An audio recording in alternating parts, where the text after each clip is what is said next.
Great.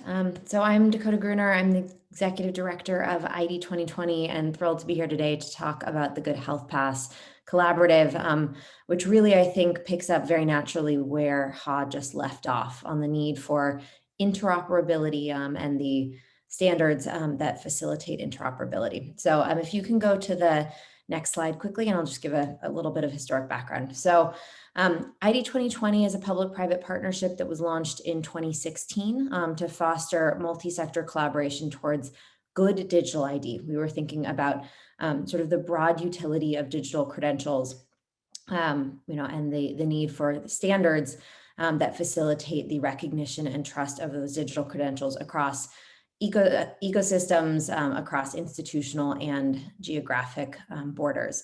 Our partners are a unlikely group of organizations, but organizations who share a commitment to the principles of good digital identity, and who I think really believe that if we can, collaborate effectively in order to drive adoption of digital ID that is decentralized, privacy protecting, user managed, and portable, that will have tremendous impact for individuals and governments and businesses. Next slide.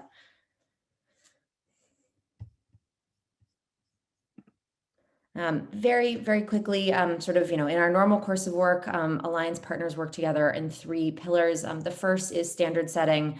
We have a certification that is designed to shape the market to ensure the digital ID solutions are privacy protecting, user managed, and controlled and interoperable. And I will come back to that, in moments as we talk about the work of the Good Health Pass Collaborative. We've also done significant amounts of work on program design, implementing programs to accelerate the adoption of good digital ID, and really to ask the question, how do we ensure that these solutions are equitable, accessible, and appropriate for use in many different contexts? And in this work, one of the things that we've done is actually over the course of many years, explore the intersection between identity and immunization. We have a hypothesis that one of the routes to close the identity gap, there are over 1 billion people who have no form of recognized ID at the moment, is by using immunization records, because we recognize that 97% of all children worldwide are receiving at least one dose of one vaccine. And with that, the little yellow immunization card. And so this idea of a digital immunization card could become an entree for children around the world who otherwise are having difficulties accessing formal birth registration. We have been working with Gavi and the government of Bangladesh on a project around this for many years. And so even preceding the pandemic, we're really asking this question about how do you implement digital immunization records in low connectivity environments, doing so with issues of custodianship and ensuring that these programs are equitable and carefully privacy preserving. And finally, work on advocacy to build public awareness for and stakeholder engagement on good digital ID. If you can move to the next slide. I really do want to pick up, I think, right where Ha left off, which was that there is a sort of a multitude of different organizations, and this is certainly not meant to be a complete list, who have been developing solutions or guidance, regulation around health passes. I think we've seen over the course of the pandemic increasing recognition that some way of being able to prove that you have either been tested or been vaccinated is going to be an important piece of the off-ramp from the sort of global lockdowns that many of us are just beginning to emerge from or may still be under. And what we are seeing is that there really is a risk of fragmentation.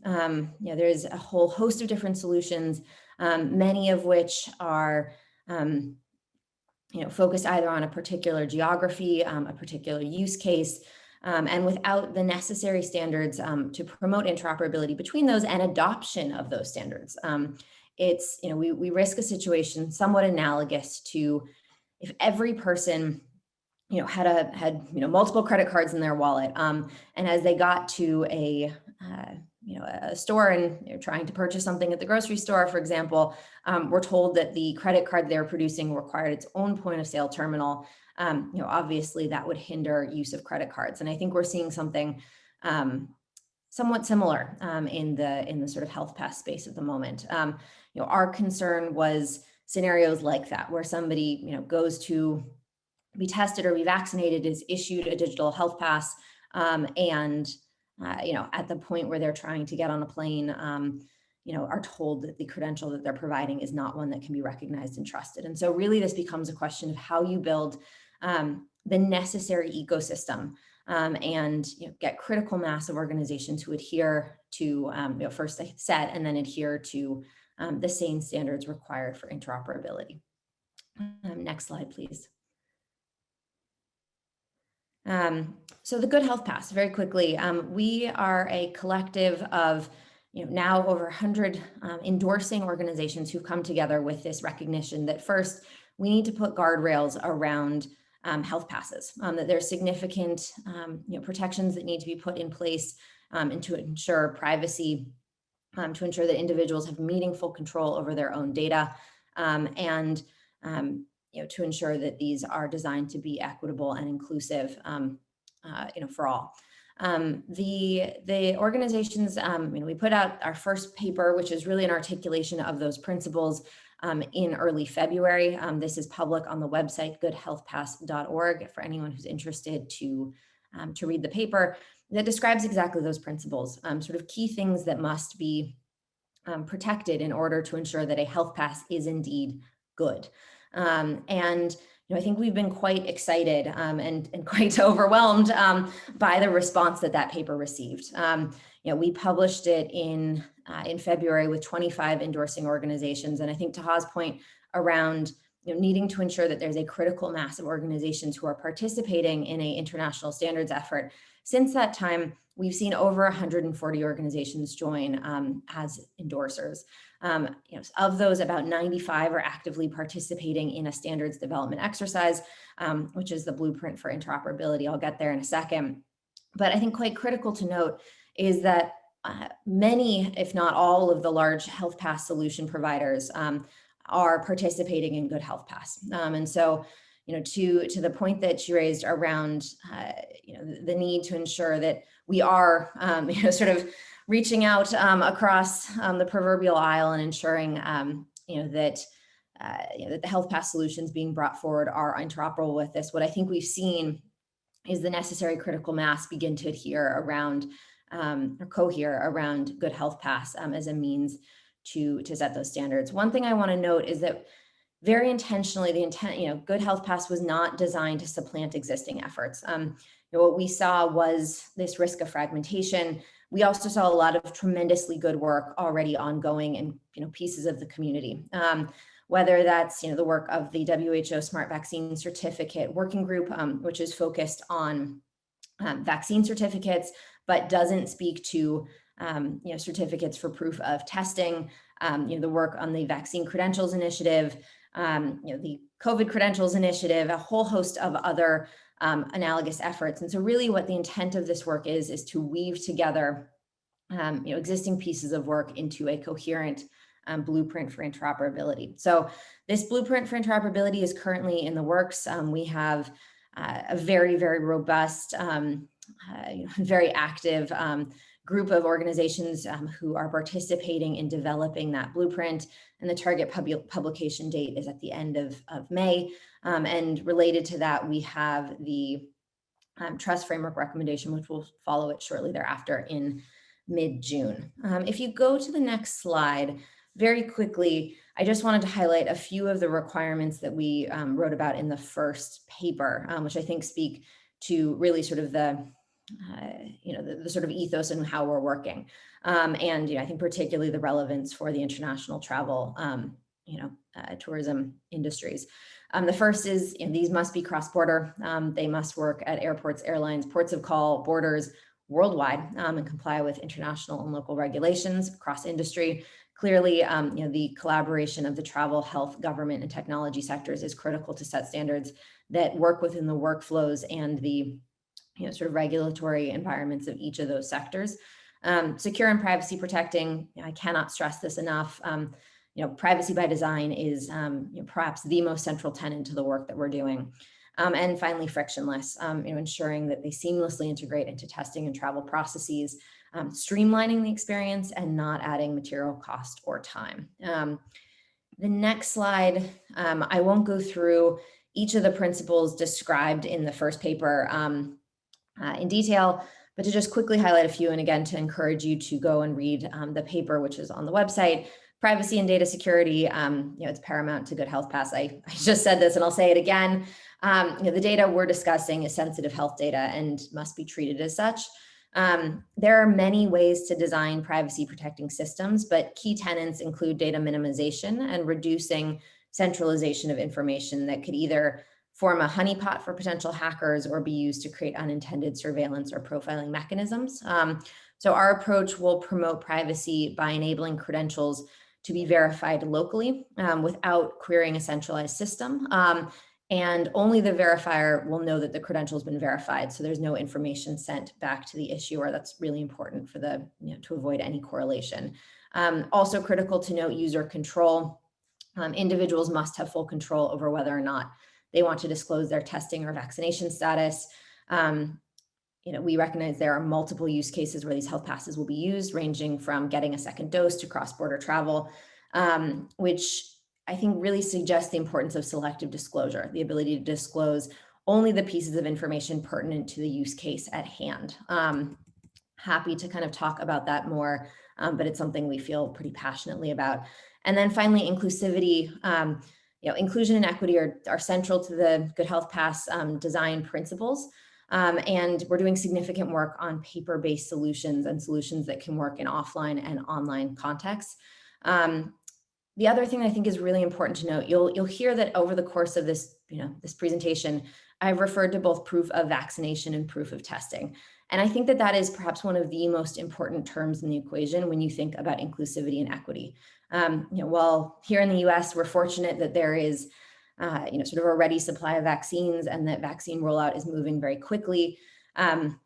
If you limit it to just proof of vaccination, those who have been unable to be vaccinated, whether that's by virtue of the country they live in and access to vaccines in that country, perhaps a pre-existing condition that would prevent them from being vaccinated, or opposition to vaccination, you truly do create a system that is exclusionary. And so we are intent on the need for these to be used for both proof of vaccination and proof of testing. And with that, we very, very intentionally use the term health pass and avoid the term vaccine passports. This next slide, I'll just sort of touch upon for a moment. Again, the idea that we are trying to develop a digital trust ecosystem inclusive of the travelers, the airlines, other verifiers, including border agencies, labs and providers, and governance authorities. And I think that point around governance authorities is incredibly critical because at the end of the day, a health pass system is only useful to the extent that there is a trust framework or governance framework that backs it up. And one of the key outputs of the Good Health Pass work, as I mentioned, is guidance on a trust framework. So finally, if you can switch to the next slide, really just to sort of bring home this point that we are trying to weave together, various different threads of work. And actually, if you just flip to the slide that follows, what we've done is spun up 10 different drafting groups, each of which focuses on a different one of the, we did an exercise to enumerate each of the interoperability challenges that we believe need to be solved in order to have truly interoperable health passes, one that any individual holder can take, turn up just about wherever they want to go and have that pass be recognized and trusted. And so these are the sort of 10 different categories of interoperability challenges that we've identified. The Good Health Pass Collaborative has drafting groups addressing each one of these. And we're working quite transparently and quite openly with even meeting minutes publicly available online. So if you're interested to get involved either in the drafting of these standards and specifications or really to follow along, please reach out to me and happy to get you plugged in.